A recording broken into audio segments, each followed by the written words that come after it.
Välkomna till Handelshögskolan vid Göteborgs universitet och dagens kunskapslunch. Jag heter Marie Arninge och jag är evenemangsansvarig här på Handelshögskolan. Och kunskapslunch är några av våra öppna evenemang och till dem är ni alltid välkomna. Under pandemin har vi förstås genomfört dessa digitalt och det gör vi ju även idag. Men nu under våren kommer vi snart ha möjlighet att bjuda in er även till Vasagatan 1 här i Göteborg. Men flera av våra kommande evenemang kommer vi även att streama så att man kan delta var man än befinner sig. På våra kunskapsluncher är det alltid våra egna forskare som presenterar och vi har ju forskning inom väldigt många olika områden på Handelshögskolan och vi alternerar mellan våra institutioner. Idag är det forskning från juridiska institutionen. För att inte missa våra inbjudningar till öppna evenemang så rekommenderar jag att ni följer oss på Facebook eller på vår webb så dyker inbjudningar upp successivt där. Vi spelar in kunskapslunchen idag för att fler som inte har tid att vara med just nu ska kunna ta del av innehållet och vi publicerar filmen om några dagar. Och har ni haft god behållning av innehållet idag så får ni gärna sprida filmen till vänner och kollegor efteråt. Upplägget idag är att talaren Moa Bladini presenterar cirka 40 minuter och därefter besvarar hon frågor från er. Och frågorna får ni gärna ställa i chatten och hon besvarar så många frågor som hon hinner med och vi tar dem i slutet på programmet. Då ska vi se om Moa är med här. Dagens talare är alltså Moa Bladini. Moa är jurist och forskare vid juridiska institutionen och hon inriktar sig mot forskning inom straff- och processrätt. Moa har fokuserat på frågor om objektivitet och rättvisa rättegångar och hur den nya våldtäktsbestämmelsen tillämpas. Och det ska hon ju prata om idag. Och hon har också tittat på hur hat och hot på nätet kan hanteras inom straffrätten. Så Moa, varsågod. Tack. Hörs jag nu? Ja. Ja, vad bra. Jag vill börja med att säga stort tack för inbjudan. Att jag får vara här på kunskapslunchen idag och prata om en del av min forskning. Det är en ära och jag är väldigt glad för det. Även om ämnet jag ska prata om är smärtsamt, men jag tänker att det också är hoppfullt. Och nu har ju du redan sagt lite om vem jag är, Marie. Så jag säger inte så mycket om det. Jag kan säga någonting om att jag alltså undervisar och forskar i straffrätt och straffprocessrätt. Och det innebär, straffrätten är den del av rätten som handlar om vad som är ett brott, vem som kan straffas och när någon kan straffas för ett brott och vilket straff som ska följa på ett visst brott. Och straffprocessrätten, det är den del av rätten som hanterar förundersökningen, alltså undersökningen när ett brott har polisanmälts och rättegången. Och här ser ni fru Justitia, det är rättvisans gudinna i romersk mytologi. Hon bär svärdet som en symbol för maktutövningen och vågskålen som en del av rättvisan. Och ibland bär hon också en ögonbindel för att symbolisera allas likhet inför lagen. Och fru Justitia får här idag symbolisera mitt intresse för frågor om rättvisa, objektivitet och legitimitet, men också om lika behandling. Nu ska vi se. Jag ska säga någonting om det här projektet som jag arbetar med just nu. Det heter Våldtäkt eller samtycke, effekter av den nya våldtäktslagstiftningen på juridiskt tänkande och praktik. Och projektledare i det här projektet är Åsa Wettergren. Hon är professor i sociologi vid institutionen för sociologi och arbetsvetenskap här vid Göteborgs universitet. Och medverkande utöver jag själv är Sara Uno, hon är docent på samma institution som Åsa. Och hon är inriktad på kriminologi och jag är då juristen eller rättsvetaren. Vi har arbetat med det här i 1,5 år och det är finansierat av Riksbankens jubileumsfond och löper under 3 år. Så vi är ungefär halvvägs in och vi har samlat in den mesta av vår data. Så det vi ska göra nu är att analysera då och vi har redan påbörjat det förstås. Och här ser ni också en bild av en rättegångssal i en domstol. Jag har lånat den här bilden från Stödcentrum Nordväst så den är inte för spridning. En del av projektet har inneburit att vi har suttit här i den här rättssalen Rättegångar i våldtäktsmål är som huvudregel bakom stängda dörrar, men då har vi fått undantag från det här och suttit med ändå. Och det vi har gjort är att vi har tittat då på förhandlingarna, rättegångarna. Vi har också suttit med under överläggningarna, och det är innan domarna sitter och värderar bevisningen och fattar beslut om vilken dom som ska följa i målet.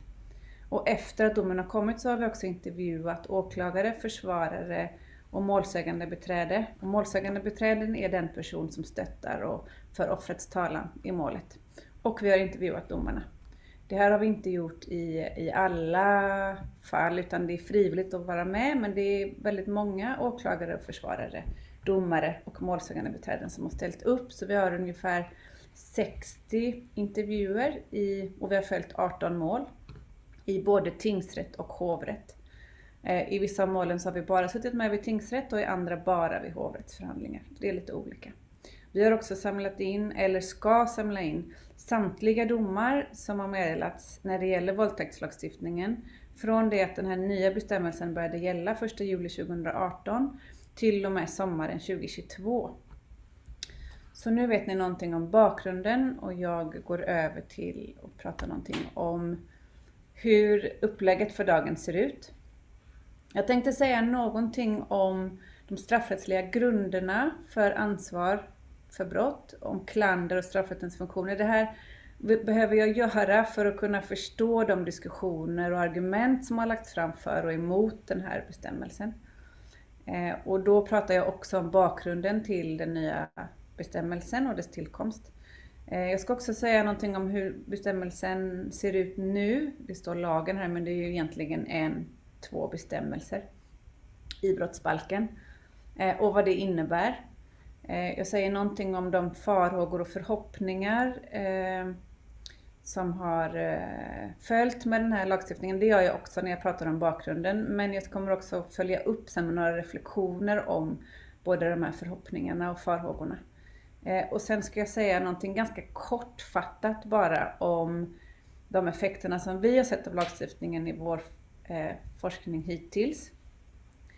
Och att jag är lite kortfattad där, det är för att vi fortfarande är i ganska början av vårt analysarbete, så jag kan liksom se olika tendenser jag har sett, men vi är inte färdiga ännu med alla de här analyserna då, alltså. Och sen så har vi en avslutning med frågor. Jag tänker att det är en massa frågor som hänger med den här nya samtyckeslagstiftningen, som handlar om, är ett ja alltid ett ja? Om det nu är det, hur länge räcker det där jaet eller frivilligheten i så fall? Är det en kvart, är det en timme, är det en vecka, eller kan man säga någonting om det? Och ett nej då, är ett nej alltid ett nej? Vad händer om jag säger nej och nej och nej, men så tjatar någon på mig, så till slut ger jag upp och går med på ett samlag frivilligt? Eller tänk om jag inte vågar eller kan säga nej? Eller så här då, jag vill inte, men jag säger inte det. Innerst inne så vill jag inte.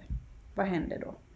De här frågorna tänker jag att vi ska prata om, för att de är centrala att säga någonting om, för att förstå vad den här lagstiftningen betyder. När jag ska prata om då frivilligheten. Samtycke är ju ordet som används i den allmänna debatten, men i juridiska termer så heter det alltså frivillighet. Jag ska försöka besvara de här frågorna då så gott det går, men inom juridiken så svarar vi alltid det beror på, men jag ska försöka förklara vad det beror på. Jag behöver nog allra först säga någonting om några grundläggande principer eller grundantaganden inom straffrätten. För att kunna då, det var det här, för att kunna förstå då de här argumenten som har förts fram i debatten. Eller kritiken som har förts fram. Straffrätten är en av de allra mest ingripande formerna för statlig maktutövning som staten kan utöva mot sina medborgare. Därför så måste det finnas ett antal regler och principer som garanterar så att det här inte sker godtyckligt eller på annat sätt orättvist. Så en person som begår en handling behöver kunna förutse om det här kan innebära att han eller hon åtalas och straffas för ett brott eller inte. Alltså vi behöver veta vad som är lagligt och olagligt eller straffbart och inte straffbart. Det kallas för legalitetsprincipen. Och det är en viktig princip för att ett av argumenten som används när det gäller den här lagstiftningen är att det är svårt att förutse vad som är frivilligt och inte frivilligt. Det är en otydlig lagstiftning, menar framförallt försvarare. Men det är också så här att vi har en grundläggande princip inom straffrätten som handlar om att om jag ska kunna bestraffas för någonting jag gör så måste jag ju bära någon sorts skuld eller vara klander för det jag har gjort. Om jag skulle, ett exempel är att jag skulle snubbla och ramla och i fallet så gör jag illa någon. Då skulle jag inte dömas för misshandel för att det var ju en olyckshändelse. Men om jag skulle rikta ett slag mot någon och slå någon, då skulle jag kunna straffas för misshandel till exempel. Därför att då har jag avsiktligt eller med insikt skadat någon annan. Och det här är också centralt i våldtäktsbestämmelsen.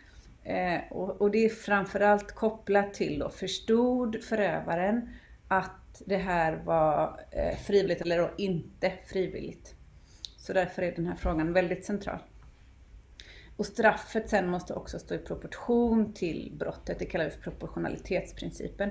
Och det gäller både då alltså att olika straffskalor som följer av ett brott, till exempel när det gäller våldtäktsbestämmelsen, den nya regeln, så är straffskalan minst 2 år och upp till 6 års fängelse för våldtäkt av normalgraden. Och det innebär att samhället då menar att så här svårt är det här straffet. Men sen så behöver ju också i det enskilda fallet straffet vara proportionerligt då till hur vi ser på den där skadan som brottet har åsamkat någon i det enskilda fallet. Jag tänker att det är bra att veta och jag tänker att det här ska jag inte hålla på att prata om särskilt länge. Men det är ändå också viktigt att veta att straffrätten den ska användas som allra sista, ja, det har jag kanske redan sagt, allra sista verktyg som staten ska ta till för att komma till rätta med olika samhällsproblem. I första hand så ska vi använda oss, eller staten ska använda sig av andra påtryckningsmedel. Det kan handla om utbildning och det kan handla om regler i socialförsäkringssystemet eller skattesystemet och så vidare. Men om vi nu har straffrätten så syftar den till lite olika saker. Och en sak är vedergällning och det är också historiskt det mest framträdande syftet med straffrätten. Nu kan jag tänka att det i alla fall ser lite att det inte är så civiliserat att tänka kring hämnd och vedergällning, men det handlar om att ett brott ska sonas. Och i den offentliga debatten tänker jag också att det är det här argumentet som kanske är nästan mest framträdande i den kriminalpolitiska debatten. Men kanske viktigare är att det ska verka allmänpreventivt och individualpreventivt. Och vad betyder det då? Jo, det betyder att den ska vara inte bara då bakåtriktad, att vi ska straffa någon för någonting som den har gjort som vi anser var klandervärt, utan den ska vara framåtriktad eller framåtsyftande. Och det handlar om att straffrätten ska avskräcka människor från att begå brott i framtiden. Och det är både då genom att vi avhåller oss för att det finns ett hot om ett straff. Men det handlar också om att straffrätten fungerar normativt, den får en normativ verkan. Så det finns ju en förhoppning till exempel med den här lagstiftningen att vår förståelse för vad som är en våldtäkt och vad som är ett okej och inte okej agerande gentemot varandra i olika sexuella relationer ska förändras med den här lagen. Det tänker jag är en viktig aspekt, en viktig dimension av frivillighetskonstruktionen. Och sen en sista då, del av straffrättens syften är vad som kallas för individualprevention. Och det är att själva individen som straffas i en enskild situation i framtiden ska avskräckas från att begå ytterligare brott. Men det är också så att den personen som kanske straffas med ett fängelsestraff inte kan begå brott under en viss tid för att han eller hon sitter i fängelse och inte kan begå brott under den tiden. Nog om det. Nu går jag över till den nya våldtäktsbestämmelsen. Eller bakgrunden till den nya våldtäktsbestämmelsen. Den trädde i kraft, det betyder att den började verka och tillämpas i svenska domstolar den 1 juli 2018. Jag kallar det fortfarande för den nya våldtäktsbestämmelsen. Men i själva verket så är den ju 3,5 och snart 4 år gammal. Men fortfarande relativt ny, och framförallt kanske för att den medbär en sån omfattande förändring i hur vi tänker på vad som är tillåtet och inte tillåtet när det gäller våldtäkt. Men både lagstiftning och tillämpning av våldtäkt har debatterats under många decennier, och det har skett successivt många förändringar över tid. Och den här kritiken och debatten har handlat både om alltså den rättsliga konstruktionen, kallar jag det för, och det är ju vad som helt enkelt utgör en våldtäkt eller inte i lagens mening.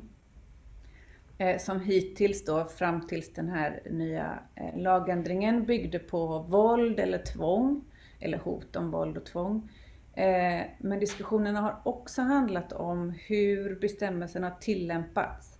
Alltså hur rättegången har gått till. Och den låga andelen fällande domar i den här måltypen.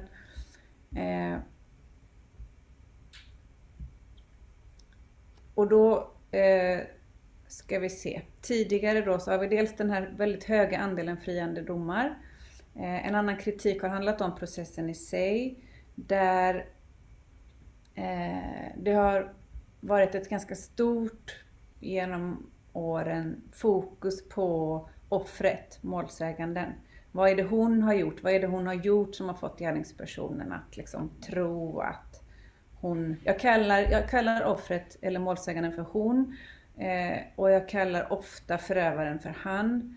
Och det har egentligen att göra med att 93% av alla våldtäktsanmälningar, där är det en kvinna som är offer. Och i en majoritet av fallen så är det män som är förövare. Det är inte bara så, det är en förenklad bild, men jag pratar om det så idag. Det finns också föreställningar om vad som är en riktig våldtäkt. Den riktiga våldtäkten är överfallsvåldtäkten. En kvinna går på gatan sent en kväll och blir överfallen av en främling. Det är den liksom föreställningen om den riktiga våldtäkten. Eller att det har varit någon som har brukat ganska mycket våld då, eller hot och så vidare. Och sen så finns det ideala brottsoffret, som är då en kvinna som är obekant till förövaren. Och inte har någonting att göra med att det har blivit som det har blivit. Sen så finns det andra då brottsoffer som kanske inte lever upp till den här offerbilden. Som kanske har det svårare eller har haft det svårare historiskt. Att komma till tals och bli tagen på allvar i rättegångar om våldtäkt. Lagen syftar också till att vet ni vad? Jag ska gå vidare här bara pyttelite och säga någonting om statistiken. För till höger här så ser ni en bild på... I mitten här så är det antalet anmälda våldtäkter. De ligger på 2020 så låg våldtäktsanmälningarna på 9580 anmälningar. Så nästan 10 000. Det har inte ökat jättemycket, men vi ser ändå en viss ökning sen lite före lagen trädde i kraft. Och i 93% då så var det ett kvinnligt brottsoffer. Och så ska jag också säga att om ni tittar på bilden längst till höger här så ser ni antalet fällande domar för våldtäkt. Och då är det 150 ungefär, sen så går det upp till 200 2018 och 300 ungefär 2019. Det innebär en ganska markant ökning sen lagen trädde i kraft. Men det är fortfarande ett väldigt litet antal fällande domar jämfört med antalet anmälda brott. Jag ska också säga att den här statistiken kommer ifrån Brottsförebyggande rådet. En rapport från 2020. Och den bygger på domar från tingsrätterna. Men där finns inte hovrätterna med. Och det vi har sett och hört hittills, det är att hovrätten ofta, de flesta våldtäktsdomar eller en väldigt stor del överklagas och prövas också i hovrätten. Och många domar ändras där.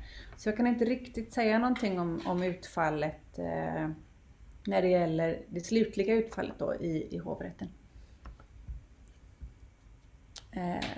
Jag fortsätter att prata lite om debatten och vad det fanns då för farhågor och förhoppningar.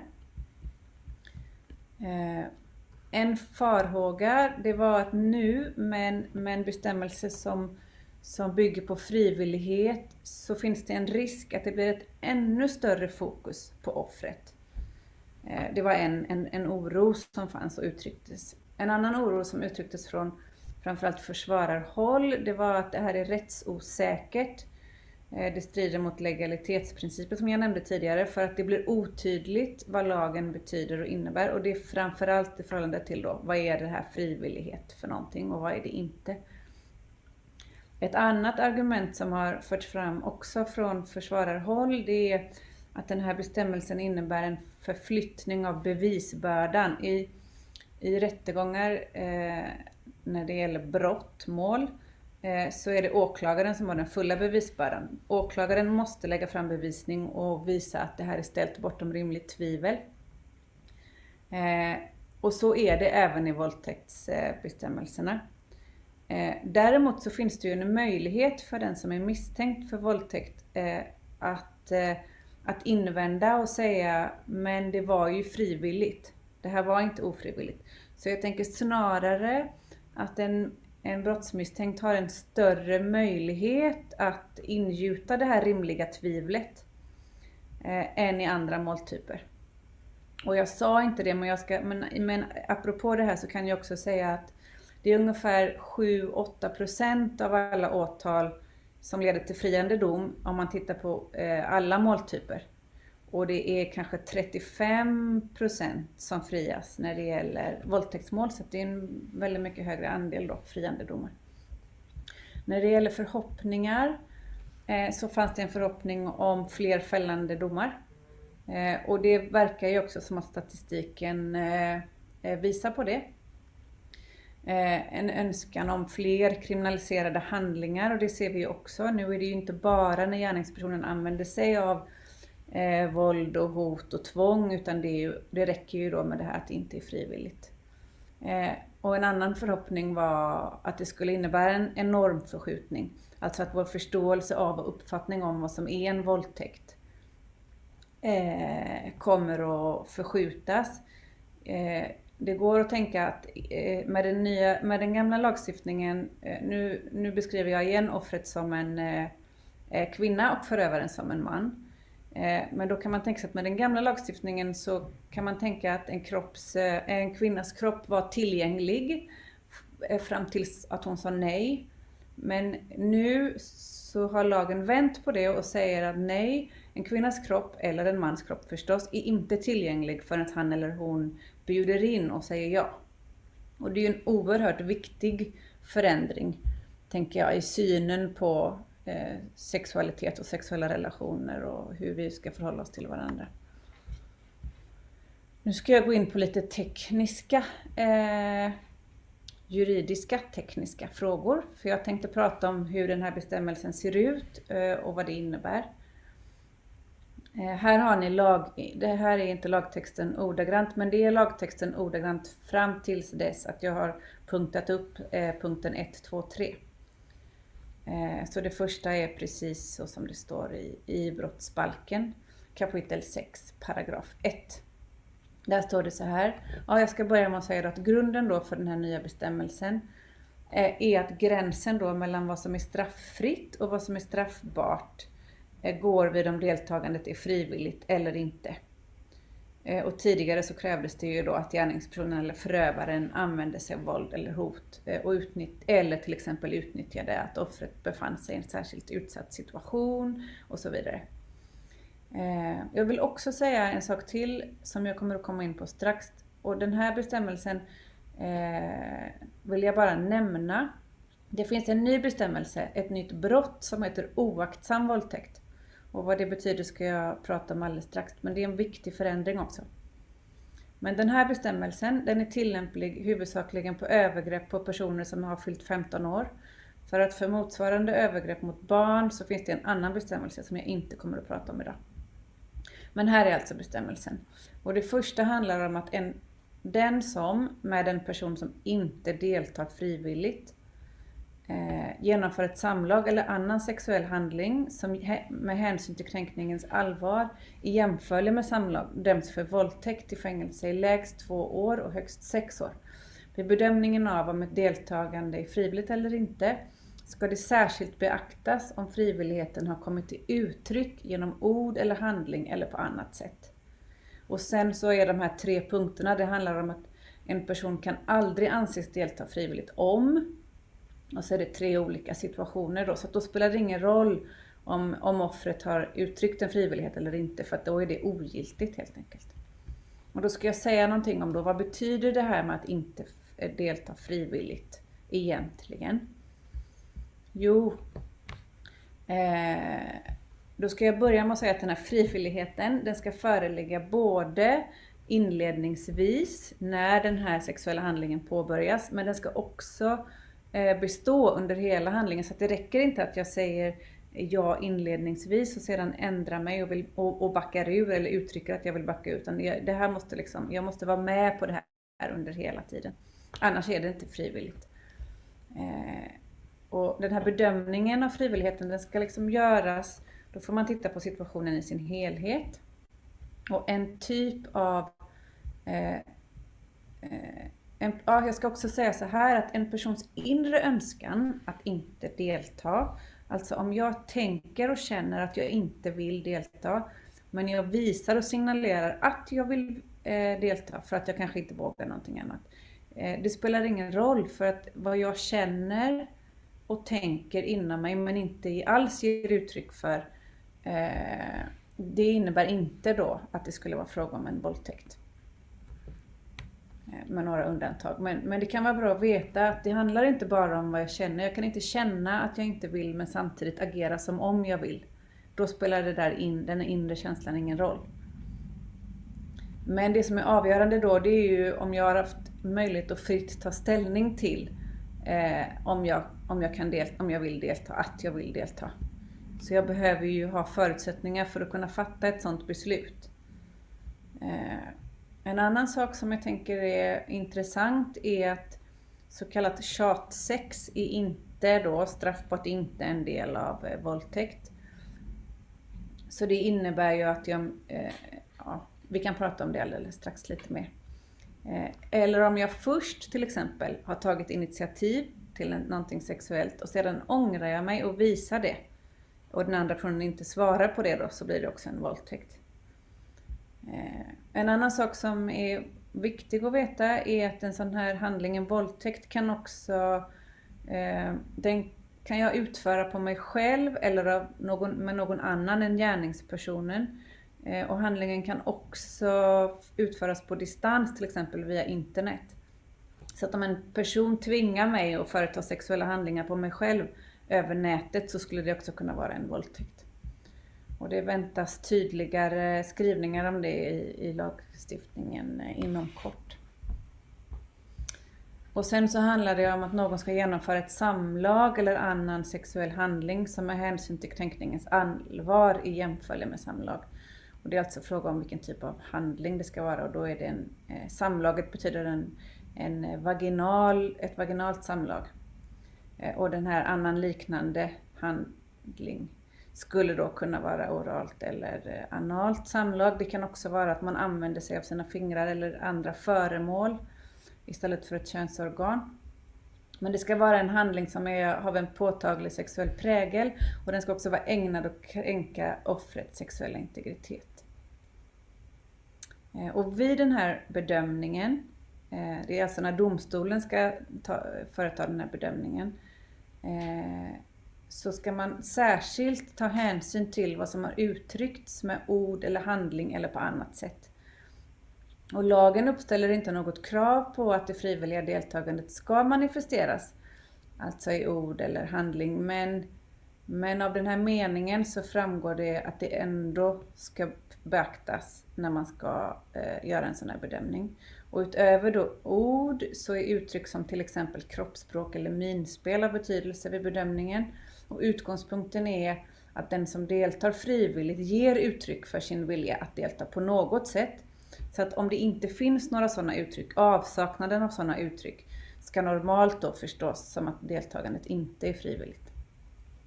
Och om en person är passiv eller ger dubbeltydiga signaler så är det den andra personen som har ansvar för att ta reda på om personen vill eller inte. Och det här gäller inte bara inledningsvis utan under hela skedet. Alltså det krävs en inlyssning av den andra personen. Och sen så finns de här då 3 undantagen. En person kan aldrig delta frivilligt om förövaren har använt sig av tvång eller våld eller hot om våld till exempel eller andra brottsliga gärningar. Det kan vara hot om att sprida nakenbilder till exempel. Det är ett nytt inslag också med den här bestämmelsen. Det kan också vara så att gärningspersonen otillbörligt utnyttjar att offret befinner sig i en särskilt utsatt situation. Och det kan handla om medvetslöshet, sömn, allvarlig rädsla, berusning eller annan drogpåverkan eller sjukdom och så vidare. Eller det sista fallet är att gärningspersonen kan ha missbrukat offrets beroendeställning. Och då är det en beroendeställning som kan ha sin grund i till exempel ekonomiska förhållanden eller ett anställnings- eller lydnadsförhållande och så vidare. Och nu så vill jag också då understryka att de allra svåraste frågorna att bedöma är frivilligheten. Och det är det här som jag nämnde om förövaren insåg då att det inte var frivilligt. Och det tänker jag att jag ska säga någonting mer om för att det är också helt relevant. För att det räcker ju inte att en person gör någonting mot min vilja, utan det var det här att jag också måste ha en avsikt eller insikt om att det inte var frivilligt för att det ska kunna vara en våldtäkt. Det handlar om skuld eller klander då.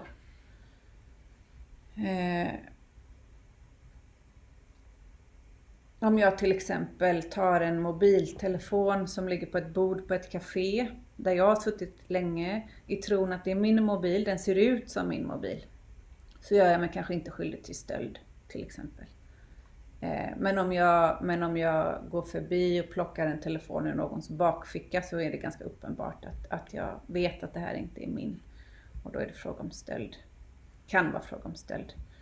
Och då när det gäller våldtäktsbrottet så handlar det om väldigt ofta i rättegången så blir det 2 berättelser som ställs mot varandra om det som har hänt. Offret eller målsäganden berättar om att övergreppet, det här samlaget eller liknande annan sexuell handling genomfördes mot hennes vilja, det var inte frivilligt. Medans han, nu säger hon och han igen, hans berättelse innebär att han trodde, eller inte ens trodde utan att hon ville vara med, att hon var med på det här. Och ofta då så kan han förklara det med saker som har hänt innan och hur han har tolkat det här som en vilja då att fortsätta till exempel. Och här måste då domstolen ta ställning till om han har insett eller inte att hon ville men fortsatt ändå.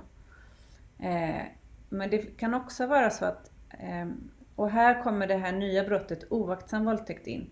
Jag insåg inte, eller gärningspersonen insåg inte att det inte var frivilligt, men han borde ha insett det. Han var oaktsam eller vårdslös när han inte läste av henne och förstod att det här inte var frivilligt.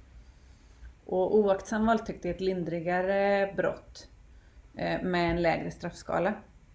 Jag tänkte mig när jag läste om den här lagändringen så tänkte jag mig att det här skulle bli den största förändringen i praktiken. För jag tänkte att det var lättare också att visa oaktsamhet än uppsåt.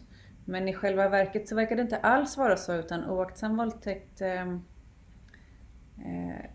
finns nästan alltid med i åtalen. Fast åklagaren säger så här, i första hand så vill jag att förövaren ska dömas till våldtäkt, men i andra hand till oaktsam våldtäkt. Och då går domstolen nästan alltid på våldtäktsbestämmelsen eller så friar de. Så att väldigt sällan har jag sett det är en väldigt liten andel av domarna som bara handlar om oaktsam våldtäkt.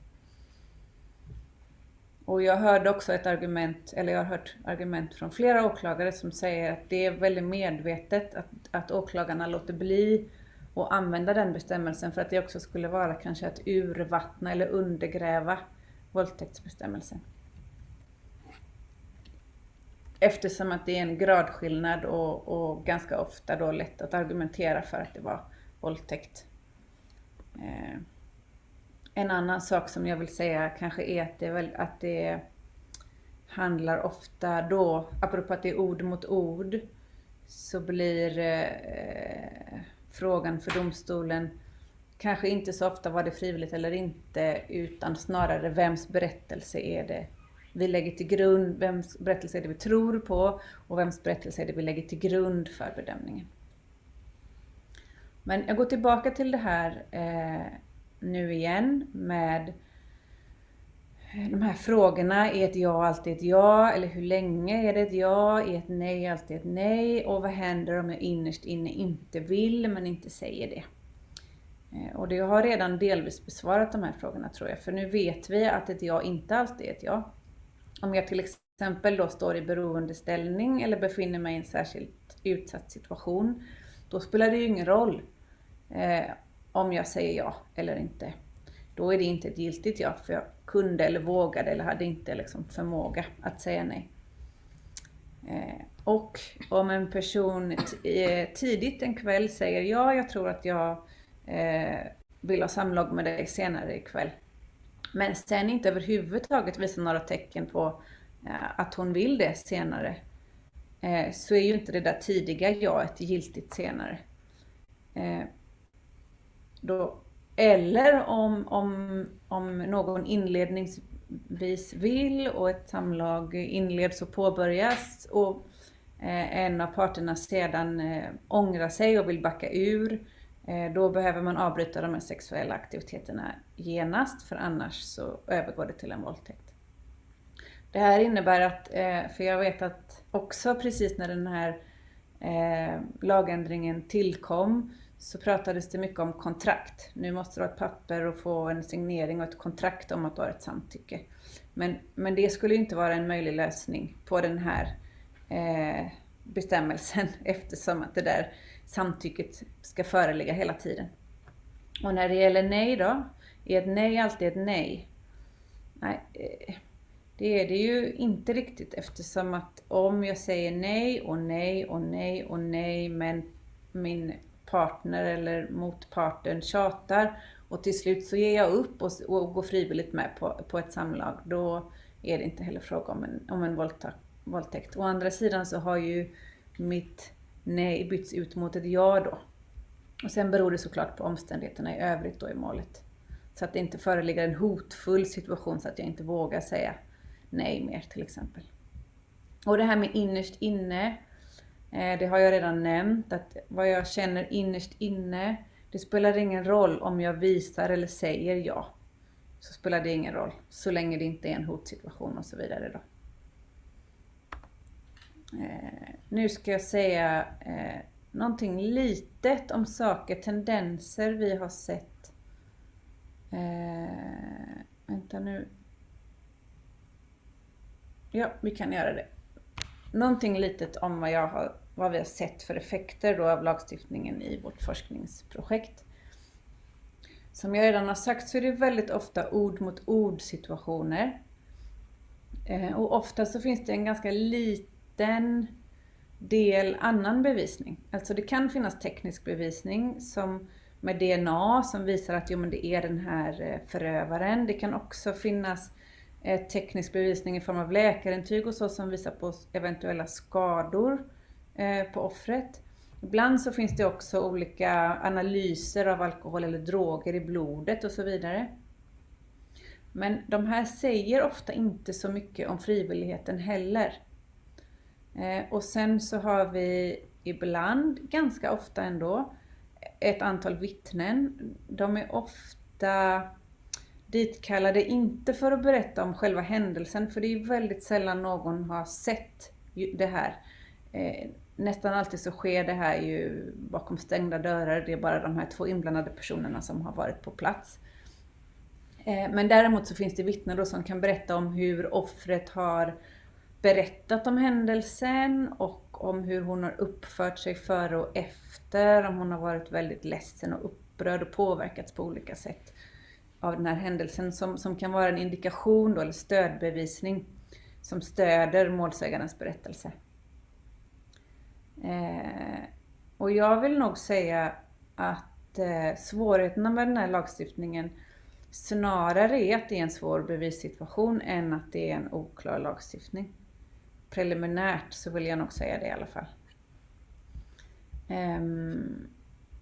Och det vi ser då, för att det är de här ord mot ord situationerna, och då slutar det ju med att domstolen behöver bestämma sig för vems berättelse som är trovärdig. Och det kan ju vara så att målsägandens berättelse är trovärdig och att den bevisningen som finns, teknisk bevisning och annan vittnesbevisning, ändå stärker hennes historia. Men så att åklagaren då på något vis har visat att det här är ställt bortom rimligt tvivel. Men sen om man också tittar på försvarets bevisning så kan det ju vara så att men jag tycker också att förövarens berättelse är trovärdig. Och den är detaljerad och den liksom ger en förklaring som gör att jag ändå känner tvivel inför att det verkligen har gått till så som målsäganden berättar. Och då leder det till en friande dom. Det räcker med att domstolen känner ett rimligt tvivel i skuldfrågan. Så det här tycker jag, eller vi ser att empati blir ett väldigt viktigt verktyg i själva rättegången.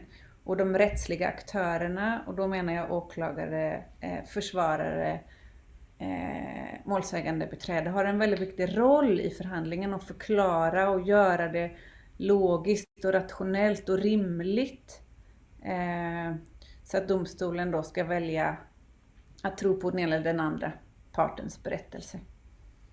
Vi ser också, det här är inte våra resultat, det jag ska säga nu, men antalet fällande domar i tingsrätt har ju då ökat, visar BRÅ. Och vi ska också göra en kartläggning av hur domsluten ser ut i hovrätten, så att det är en del av ett kommande projekt. Vi ser också att i tingsrätten så finns både målsäganden, alltså offret, och förövaren, den tilltalade, på plats. Men i hovrätten så är offret nästan aldrig med. Och det kan vara för att det är en oerhört påfrestande situation att behöva vara med i hovrätten och genomgå de här frågorna, eller bara titta på.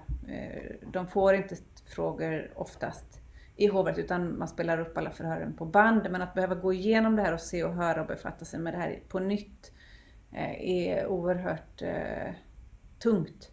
Så många offer väljer att inte vara med. Jag tror att det är synd. Jag tror att det skulle vara bra att vara på plats för balansen kanske i rättssalen. Att här finns förövaren och här finns målsäganden. Jag kan se henne, jag kan se hennes reaktioner som domare då. Jag tänker att det är en fråga att tänka på och ta upp. Jag tänker också vi ser också att kunskapsfrågan är lite besvärlig i domstolen. Man ska bestämma sig för vems berättelse som är mest trovärdig, och det kan finnas argument om att offret befann sig i frozen fright. Hon frös och kunde inte göra motstånd eller säga nej till exempel. Och då är frågan om vad behövs för bevisning för det. Det ser lite olika ut i tillämpningen. Det finns också ganska många diskussioner om hur minnet fungerar. Till exempel om en eller båda parterna har intagit alkohol och kanske droger och inte riktigt minns allt. Hur fungerar minnet då? Hur ska vi hantera det? Ja, och just den här situationen, om offret inte minns på grund av alkohol och droger, så är det jättesvårt att komma till en fällande dom. Jag vill kalla det lite som lagens blinda fläck. Jag tror att det här är en situation att se över och fundera över hur man kan hantera den. Jag ser att jag har tagit ganska mycket tid. Jag ska avsluta alldeles strax. Men bara göra en kommentar om höjda straff. Jag tror apropå föreställningen om vad som är en riktig våldtäkt så har den förändrats nu. Alltså den nya våldtäktslagstiftningen är en annan än den gamla riktiga våldtäkten.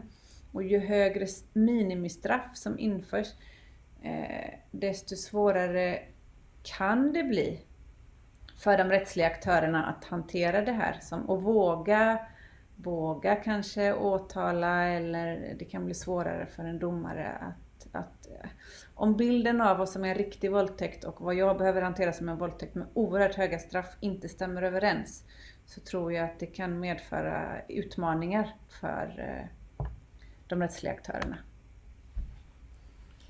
Och här har jag bara som avslutande sammanfattning på något vis. Frivilligheten har medfört att fler handlingar kan omfattas av våldtäktsbestämmelsen och det ger ett ökat straffrättsligt skydd. Och det innebär också då en förskjutning av vår förståelse av vad som är okej att göra och inte göra mot varandra, som jag tänker är oerhört viktigt.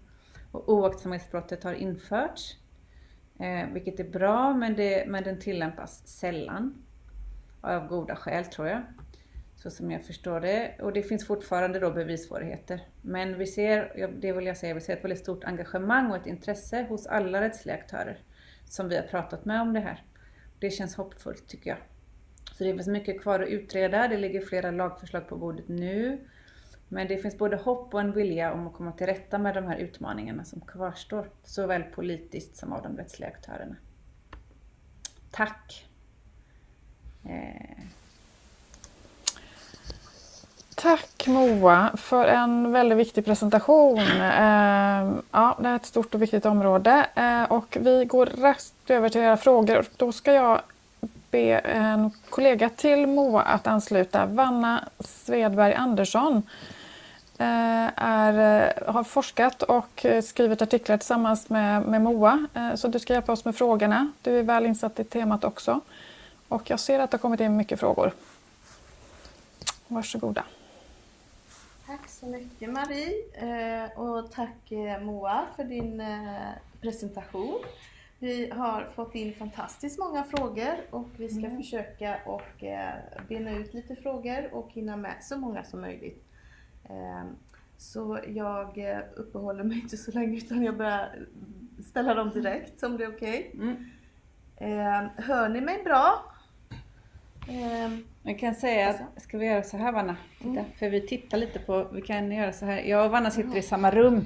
Jag tänker att vi sitter och tittar på varandra. Så det här känns jättekonstigt att synas i massa. Ja, men då gör jag inte så. Det var bara att vi tittade på varandra i rummet. Så. Ja, okej. Då så. Som sagt, vi har fått väldigt många intressanta frågor här. Så jag tar några.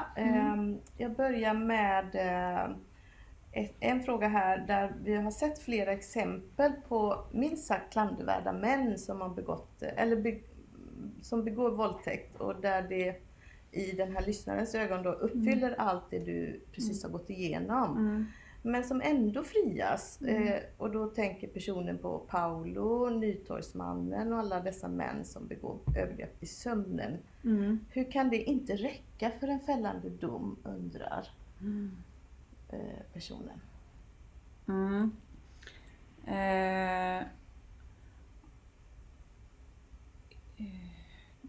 Nu ska vi se om det var lite olika situationer också som du nämnde här för Paolo Roberto antar jag, som handlade om sexköp också framförallt. Sexköp är ju fortfarande ett brott som om förövaren erkänner så blir det bara böter och så avskrivs det, så slipper man rättegång. Det finns ett lagförslag nu på att ändra det för att komma till rätta med det problemet. Men jag skulle kanske vilja säga då att det är det här med bevisfrågorna som är de mest avancerade. Sen har jag sett andra diskussioner nu som kanske handlar om egentligen straffrabatten, alltså att om en person har begått en stor mängd gärningar mot många olika brottsoffer så kommer den personen inte att dömas med fullt straff, eller vad man ska säga, för alla, utan då väljer man det allvarligaste brottet där man också väljer att göra en straffmätning med ett straff som motsvarar den gärningen. Och sen ju fler gärningar det är, desto lindrigare straff blir det per gärning. Vilket utifrån ett offerperspektiv förstås blir väldigt problematiskt. Så det kan vara, för det kan ju också innebära då att en rättegång innebär att några målsäganden kanske, att personen inte, att man stryker de åtalen av olika skäl eller att man friar av olika skäl. Ska vi nöja oss där så länge? Kanske återkommer någon fråga. Sen finns det någon som undrar om det finns några djupare och noggranna utredningar på varför antalet anmälningar av våldtäkt mot pojkar och män är så lågt. Alltså, och då menar personen utöver den här simpla analysen då, att det bara inte händer så ofta. Precis. Nej, jag känner inte till några sådana studier på rak arm. Det kan hända att det finns, men det jag tänkte när jag sa det här, så sa jag inte det jag tänkte. Men det jag tänkte var att det finns ju skäl som att till exempel föreställningen om vem som är brottsoffer och förövare när det gäller våldtäktsmål, att det kanske är svårare att berätta att jag har varit utsatt för en våldtäkt som pojke eller man än som kvinna. Är ett exempel. Men mitt snabba svar är att jag inte känner till några sådana studier på rak arm, men att jag kan ta reda på det. Då rekommenderar vi personen att kanske mejla dig då i efterhand. Och det går jättebra. Fint. Då har jag en lite mer komplicerad fråga. Eller det är egentligen inte komplicerad, utan det är en person som har ställt fråga 2 gånger. Inte samma fråga, men de är på samma tema. Och jag säger först, det första var ju då att du nämnde något om att man inom juridiken talar om frivillighet, men i folkmun säger man samtycke. Men du nämnde inte vilket ord som användes. Och det här, så kommer nästa fråga då, som ville då få en nyansera bilden av frivillighet. Att samtycke har samma betydelse. Samtycke inkluderar frivillighet, men syftar också till att samtliga parter tar ett ansvar för att försäkra sig om att alla parter vill. Och tycker att det är värt att du då kanske skulle tydliggöra detta för andra lyssnare. Jag tänker att vi straffrättare tänker lite annorlunda kring det här. Och jag tror att du vet vad jag är ute efter. Ja, jag kan precis. Jag tror att jag ofta när jag talar med icke-jurister kan använda samtycke för att det har varit det gängse begreppet i de här debatterna under decennier. Men det finns en straffrättslig bestämmelse som bygger på samtycke. Alltså jag kan gå fri från ansvar i vissa fall om någon begår en brottslig handling mot mig, om jag har gett mitt samtycke till det. Och det är någonting helt annat, och det finns en risk, eller det blir ett problem om vi skulle ha byggt en brottskonstruktion på samtyckesbegreppet. Så därför har lagstiftaren valt att använda sig av frivillighet istället. Så därför är vi jurister eller straffrättare använder oss av frivillighet, och det är också det begreppet som används nu då i lagstiftningen. Kort svar. Just det. Det finns en objektiv ansvarsfrihetsgrund, och det är viktigt då att man inte förväxlar det. Så det kanske var skälet då till att du sa så. Nu har vi en väldigt konkret fråga. Jag läser innantill. Om en tjej säger att hon endast samtycker till sex med skydd, och killen vilseleder tjejen om att han ska använda kondom men avlägsna denna under samlaget utan tjejens vetskap, så har vi lärt oss att detta inte är våldtäkt. Finns det några möjligheter att bedöma detta som sexuellt ofredande eller liknande, eller något annat brott, antar jag att personen tänker? Just det, precis. Det var en bra fråga. Den frågan har jag fått stött på tidigare, men jag har inte gått in i den så mycket tyvärr. Men jag instämmer i det du säger med att det inte skulle utgöra våldtäkt då. Men att det kanske går att argumentera för eller pröva om det är ofredande. Jag tror inte att det finns något givet svar på den frågan, utan jag tror att det är en fråga som man till exempel skulle kunna pröva då i en rättsprocess, alltså att man åtalar någon för sexuellt ofredande i en sån situation. Mm.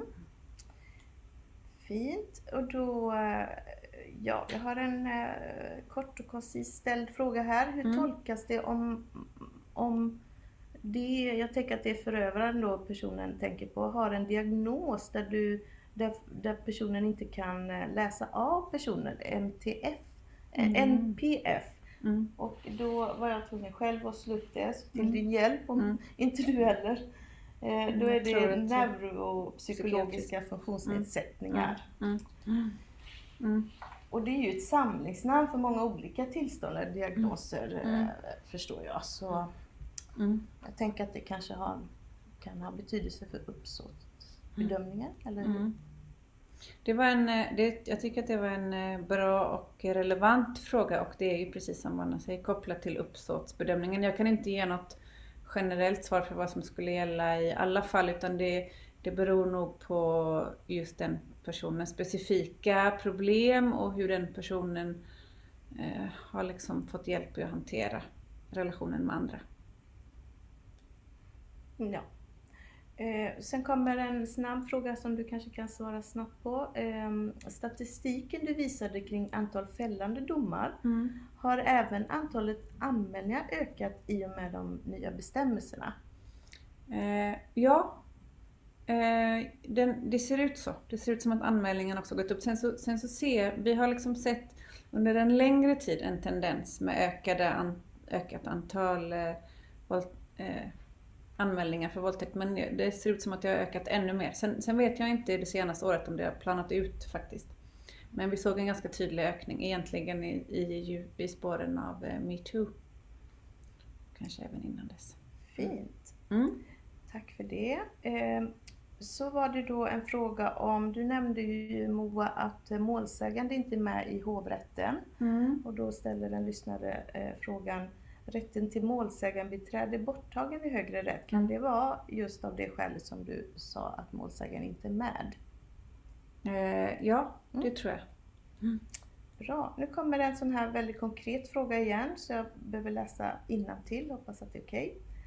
Hur blir det om man samtycker till vaginalt samlag och utan att man har en chans att visa samtycke eller att man avstår, så för motparten in sitt kön i analen, blir det våldtäkt direkt då, eftersom man inte har en chans att reagera?